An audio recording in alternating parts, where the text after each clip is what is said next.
Hello everyone, this is Defense Politics Asia summary for the day of 731 for the 14th of February. And the first thing I want to cover is actually the bombardment at Selydove. So what happened is that I forgot to report this in yesterday's SITREP, and there is initial claims. The very initial claims was that this is a training ground. It was hit. Hundreds of Ukrainian soldiers were killed. That is most likely fake news, and which is also why I don't jump on breaking news, because if I report breaking news, then I will have a lot of mistakes. And so according to a geolocation a video from the scene, it's basically a garage that was hit.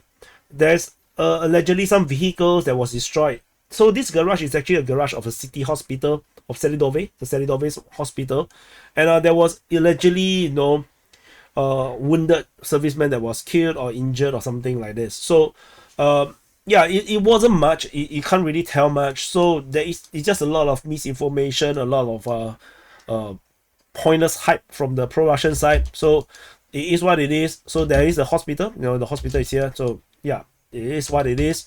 So there is a front, but no, the first initial thought is that when the news first came out, what happens is that they say Selydove, I saw the mapping where they put the location, is so near to the front line. We are talking about like 20 odd kilometers from the front line. No training center is going to be so close to the front line, because this is basically within artillery range. You're not going to have a training center for newbies or mobics or whatever within 20 kilometers range or even 30 kilometers range of the front line. That is just asking for artillery strikes. So it is impossible. It's within drone range, within a surveillance drone range. Russian forces can send drones out, discover all these training grounds, and they would have called in artillery strike, missile strike, air strike. So it's impossible to be a training center, and I know this right at the very beginning when the news broke out. But the thing is, I don't know what it is. There's no point doing a video just to say it's definitely not a training center. So I didn't do anything about it. Yesterday's SITREP, I forgot to talk about this. So no, now I'm just gonna tell you this. And another big news was the sinking of the landing ship tank, and there is further information came out right after I posted the SITREP, already actually right after I finished recording. So what happens is that the identity of the landing ship tank was confirmed. It's Caesar Konikov, and this attack was, according to Ryba, was not the only attack that was happening right at the same time. While the surface suicide drones was on the attack, and there is also aerial drones that was flying across around Crimea, and the Russians took off fighter jets to intercept. So Sukhoi 30 SMs shot down basically almost all of the drones. The surface drones, however, was very successful. According to the information from Ryba, I think 4 hits on the ship. Let me find, is it here? So the ship is confirmed sunk. According to this information, 2 naval drones was actually sunk. So the is a swarm attack again. This is similar as the previous sinking of the Russian Navy ship. It was a swarm attack. This time around, this landing ship tank was swamped by multiple surface drones. 2 were actually destroyed, but they probably just don't have enough machine guns to shoot down or to shoot all these surface drones. 4 surface drones actually hit the target and sunk the entire landing ship tank. So this is actually a very good trade-off for the Ukrainians. And I'm gonna talk more about this for sure, but just to put a caveat, there is meaning to doing all these things, because the more landing ship tanks you destroy in the Black Sea, the more the Ukrainians can stop to worry about a potential amphibious landing assault on Odessa or Mykolaiv or Kherson, because if there's no more landing ship tanks, then the Russians will have trouble doing any amphibious landing. One of the issues surrounding this attack was that the American drones was operating. RQ-4B drone was actually flying even above the ship, or in the area of the ship, monitoring or even aiding the command of these drones, maybe providing satellite or GPS or internet, and or observe, or simply just to observe the attack. So this continues to be the case Russian observers are puzzled by why the Russian Air Force still allow American drones to fly in the southern part of the Black Sea unimpeded. So in fact, not even southern, they are right in the center. So the American drones just fly and circle around the center of the Black Sea, and when the operation is over, they flow out. So this is bizarre to a lot of people, and yeah, it does also shows that the Russians also on their part trying their best not to escalate the conflict beyond just one combatant, which is Ukraine. So this is what it is. They are ultimately in geopolitics. It doesn't matter the morals and the ethics, you're right or you're wrong. Important thing is don't give excuses for your potential enemies or your adversaries reasons to go to war with you. This is the number one thing I think everybody need to learn. It doesn't matter if you're right. Don't give them excuses. So anyway, we move on over in the southern front. At the southern front, Kharkiv continues to be a thing, and so I finally found the footage that was it wasn't obvious to me where the footage was. So the drone footage of the Ukrainians are dropping the flag onto the water tower. Yeah, very lame. But anyway, I'm gonna give it as a gray zone and for the Ukrainians. So but it is what it is. It is a very stupid operation to do. I just thought it's very lame.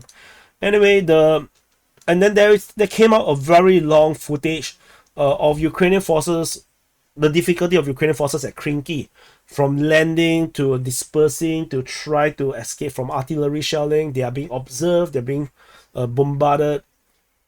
Rubber boats have to run away and whatnot. Very long video. Do check it out at the DPA archive. You can actually find the link in the mapping if you have access to this map. Further in the north of Yakhinka, there is a drone strike on artillery guns of Ukraine. So another drone strike happened, and the Ukrainian forces continue to lose equipment, trying to assist in the defending of the beachhead over at Kharkiv. Very, very pointless. And another Lancet strike was actually reported over at this location called Valentinske. So Valentinske, this is a mortar position. It was actually discovered by the Lancet, and the Lancet basically just smashed into it, taking out the entire mortar position. So that's it from the Kherson Front. We move into the Zaporizhzhia Front. So over at the Zaporizhzhia Front, this is a city, and this is the entire front line. Over at the Kharkiv sector, Russian forces continue their offensive, if you want to call it, in this area here, with fighting reported towards Robotine and in the western part of Robove. Probably you can't see it. Too much entrenchment around here. So in this area here, the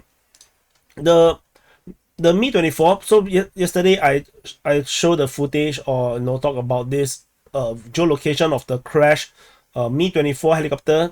We have confirmation from the Russian Defense Ministry over the past 24 hours that they have shot down the Mi-24 through air defense system. So it's not anti-tank guided missile as per claim by the geolocation, but so the Russian Defense Ministry say that it's actually an air defense system that shot down the Hind. So that's all for this helicopter issue.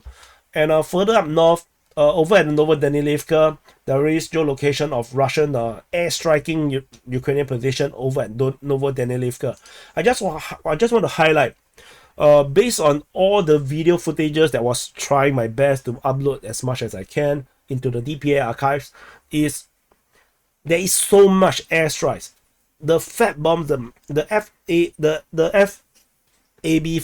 bombs, the glide bombs, the number of airstrikes the Russians are now throwing at Ukraine is insane. Is at the level of how the Americans do their military operations. We all are very familiar before the Ukraine war of how the Americans do the military operation. There's always incredible number of airstrikes. They will dominate the airspace. They have air supremacy. They just drop bombs everywhere. And that's what the Russians are doing right now. They're throwing so much bombs at even the most obscure places. It's amazing. I will show you, for example, over in the Kharkiv Front. But this is not, this is artillery strike. But anyway, yeah, it's just everywhere. You will see, you will see. Anyway, over at the Velika Novosilka sector, the only other part that is anything, other than the front line change that I already mentioned, based on the geolocation of the airstrike. Again, like I said, airstrike. So they don't even do artillery strike. They just simply airstrike the hell of the Ukrainian position. The Russian forces are attacking in the Pryone region. There is no more fighting reported in the Staromayorsky or Uruzhaine region. So that's all from the Velika Novosilka sector. There is another FPV drone attack against Ukrainian pickup truck in the south of Velika Novosilka. Not important. Just shows that the Ukrainians are there. They have vehicles trying to do their jobs, but things are hard. So we move on. Over at the Donetsk Front, this is the Donetsk Front. At the Donetsk Front, in the southern line, in this area here, the Russian forces are not attacking at Prishestivka anymore because the Ukrainians, counterattacked in Prishestivka. The Russians instead now push at Zolota Neva. So they are playing hide and seek. As I mentioned in the previous SITREP title, it's a hide and seek. So this is happening, but the Russians are still consistently pushing for Vodian. So this has been ongoing for some time already, 10 to the 14th. It's already been 5 days. So there must be some very serious push happening over in the eastern part of Voleda. I'll definitely keep a lookout for more information about this area here because it is very unusual. We will continue to look out for what exactly is happening, and if it is some kind of attack in this direction, or is it an attack in this way. So we will see how this progress. Over at the Novo-Mikhailivka region, Russian forces entered from the southeast to engage the Ukrainian forces. Geolocation of a explosion on the eastern part of Novo-Mikhailivka, showing that the battle is ongoing. So this battle of Novo-Mikhailivka is ongoing, but nobody give a damn. From my understanding, everybody just cares about Avdiivka. So it is what it is. Moving up north, as per the frontline changes report, the Russian forces are pushing in the southeastern part of Boyeda. And so the mention about fighting at Boyeda in the icon here by the Ukrainian Defense Ministry is probably referring to this push in the southeast. So probably this is where the Boyeda fighting is currently ongoing. This is based on the geolocation of the rifle battle with artillery support on Ukrainian positions. So this is pretty intense stuff. And over in the Marinka region, Russian forces geolocated in the eastern part of Marinka. Ukrainian forces counterattack over at Georgievka. So we will continue to monitor to see how this progress, whether Ukrainians can do anything. And we move further up north. There is clash over at Krasnohorivka. There was reports of fighting on both sides, reporting both of them are defending. So if both of them are defending, who is attacking? I'm not sure. So and there are multiple geolocations around the Krasnohorivka region. There's one over here, one over here, one over here. So all this, I believe, so this FPV drone attack, this one is a Lancet attack on the Ukrainian artillery in the north or northeastern part of Krasnohorivka. And this one is a Lancet attack also on the artillery system, but this time is a bit further away from in the far northwestern part of Krasnohorivka. So a lot of artillery system getting hit around Krasnohorivka. I'm not sure if this is a precursor of the Russians preparing a major offensive by actually softening up the Ukrainian front lines and the supporting elements in order for them to make a big push into Krasnohorivka. Not sure, but I would say it's a bit early because I think they should finish their Avdiivka cake before they take another piece of Krasnohorivka cake. Eat one cake at a time. Don't eat two cakes at a time. Because you only have one mouth. And over at the Avdiivka Front, so this is Donetsk city, and this is Avdiivka city is a lot smaller as a city, to be honest. Yes, it is. And this is the Avdiivka Front. And at the Avdiivka front, the Russian forces continue their Avdiivka offensive, clearly. Fighting reported towards Novokalinove. And in the north of Avdiivka, in the area of Opitny, towards Cheverny, as well as towards Nevelsky. And the front line change happened in the north, with the Russian forces heading towards Lashtoshkine, which is a surprise. And from Opitny, they continue to push northeastern direction towards the Russian position in the southern settlement. There is multiple geolocations of heavy bombardments over in the, this is wrong color, over in the Khimik region. The 9th district is getting bombarded like nobody's business. You can see the explosion versus the size of a tree is ridiculous. There is another one that is a bit more dramatic. The drone was strafing, right? And then showing the explosion near the church. So a lot of very spectacular footage coming out from the Khimik region. The Russians have give no damn about the Ukrainians. They're bombarding it like nobody's business, because there's no civilians over there, so they don't really give a damn. Ukrainian forces are geolocated just off where the borders are in our mapping, showing the Ukrainians are indeed in the south eastern part of Germany. So no frontline change in terms of that. And the Ukrainian forces geolocated in the southernmost this suburb region, so confirming that the Ukrainians actually have full control over the suburb region. Maybe the Russians are here, maybe they are not. So the Russians definitely is holding up around the forest in the higher grounds. We will continue to see what's the Russian plans. Tentatively, the Russian forces in this southern part of Avdiivka is not moving. They're not doing anything. There's a spectacular footage that came out of the two Russian tanks heading into the front line to recover a damaged tank. It may be dated, to be honest. I'm not sure, because the front line in this video footage is over at this bridge, and but we have already indicated that the Russians are here. So it's unclear if this footage is recent. So I am not sure. I put a question mark. So if the Ukrainians are there, then it's even worse for the Ukrainians, because this is even further away to get out. And so the Russian forces currently have basically almost encircled the Ukrainian forces in the air defense zone. The Russians are pushing out. The Ukrainian forces, basically the only road out here towards Lashtoshkine is now under threat because of the Russian push. They may push south or push west. Both ways they can cut the road. So particularly pushing south definitely cuts the road. And the dirt road, based on the alleged footage from Twitter, looks super muddy. I'm not sure if that's the real one. So and I also always talk about the eastern side of Avdiivka. There is geolocation of heavy bombardments over at this high ground. This hill that I was talking about in quite a number of videos ago is under heavy bombardment. So the Russians are definitely preparing the ground for a main push into this northeastern part of Avdiivka. So we will definitely keep a lookout. The Russians are not moving yet. They are focusing over in the battle in this northwestern part first. So that's all from the Avdiivka front. There is interesting footage of the Avenger fighting with a Russian drone.